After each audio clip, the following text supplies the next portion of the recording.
அதிமுகவை ஒருங்கிணைக்க ஒத்துழைப்பு அளிக்காத தலைவர்கள் வீடுகளின் முன்பு முற்றுகை போராட்டம் நடத்தப்படும் என அதிமுக ஒருங்கிணைப்பு குழு கூட்டத்தில் தீர்மானம் நிறைவேற்றப்பட்டுள்ளது.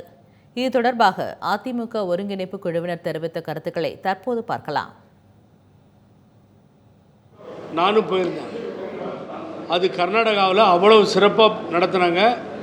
அது எக்கச்சக்கமாக எங்கே இப்படி தொட்டுடுங்கன்ற அளவுக்கு இருந்தது, பார்த்து வேப்பாக இருந்தது. ஆனால் என்ன சார் இவ்வளோ வெயில் அடிக்குது, அங்கே டாக்டர்ஸ் டீம் இருக்கணும், அதுக்கு பின்னாடி ஏதாவது ஆச்சுன்னா கொண்டு போகணும், அதெல்லாம் இல்லாமல் ஏர் ஷோவில் மேலே இவ்வளோ வேடிக்கை பார்க்குற நேரத்தில் இப்படி 5 உயிர்கள் போகுதுன்னா இது வன்மையாக கண்டிக்கக்கூடிய விஷயம். இது ஏற்றுக்கொள்ள முடியாத ஒரு நிலை. ஆகவே டிஃபென்ஸ் மினிஸ்டர் ஆகட்டும், பிரைம் மினிஸ்டர் ஆகட்டும், அந்த 5 ஃபேமிலிக்கு தேவையான நிதி எவ்வளோ கொடுத்தாலும் பணம் அது ஈடாகாது. ஆகவே இப்படிப்பட்ட நிலை இன்னொரு முறை நடக்காமல் பார்த்து கொள்ள வேண்டும். எடப்பாடி பழனிசாமி ஒத்துக்கிட்டா மற்ற 3 பேர் ஒத்துப்பாங்க. இவர் ஒத்துக்கலைங்கிறதுனால அவங்கள ஒத்துக்காம இருக்கிறாங்க. இல்லை பார்சல் அவங்களுக்குள்ள இப்போ சசிகலாவோ ஓபிஎஸோ ஒருங்கிணைஞ்சாங்கன்னா அது ஒரு சமுதாய ரீதியான பார்வை வரும். அதனால அது தவிர்க்கப்பட்டுக்கிட்டு இருக்கு. இப்போ தினகரன், சசிகலா, ஓபிஎஸ் இணைகிறாங்கன்னு வச்சுக்கோங்க, 3 பேர் ஒரே சமுதாயம். அப்போ ஒரு சமுதாய இயக்கமாகவோ கட்சியாக பார்க்கப்படும். அதனால் அதை தவிர்க்கிறாங்க.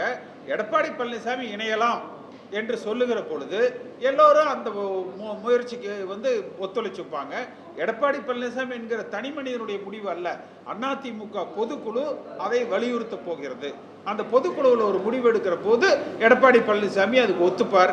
எடப்பாடி பழனிசாமி ஒத்துக்கொள்ளுகிற பொழுது சசிகலா, ஓபிஎஸ் எல்லோருமே அதை ஏற்றுக்கொள்வார். அது அவர் அண்ணன் சொல்லிட்டார். அது ஒரு பார்வையாக இருக்கும், ஃபோக்கஸாக இருக்கும். என்னை பொறுத்த வரைக்கும் இந்த இயக்கத்தில் ஜாதி கீதி கிடையாது, அதை நாங்கள் பார்க்குறதும் கிடையாது. அப்படின்னு ஆண்டிப்பட்டியில் போய் அம்மாவும் தலைவர் ஜெயிக்க முடியாது. ஆகவே அது இல்லை, அப்படி தோற்றமளிக்கும் அப்படிங்கிறார். அவ்வளோதான் சொல்கிறாரு. ஆகவே முற்றுகை போராட்டத்திற்கு தயார். நேற்று நடந்த அந்த சம்பவத்தில் 14 லட்சம் பேருக்கு வந்திருக்காங்க. ஆனால் இன்னைக்கு ரயில்வே துறையில் சொல்லியிருக்கிறதே 4 லட்சம் பேர் தான் பயணிச்சிருக்கிறாங்க. இது மெட்ரோ சபர்ப் ரயில், இந்த ரெண்டுமே மத்திய அரசாங்கத்தினுடைய கட்டுப்பாட்டில். ஒரு பஸ்ஸில் ஒருத்தர் கூட்டிகிட்டு போனாங்கன்னா 60 பேர் தான் போக முடியும். அந்த டிராஃபிக்கில் தாண்டி போக முடியாது.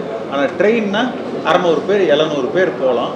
அதுக்கு நடுவில் பிளாக் ஆகாது.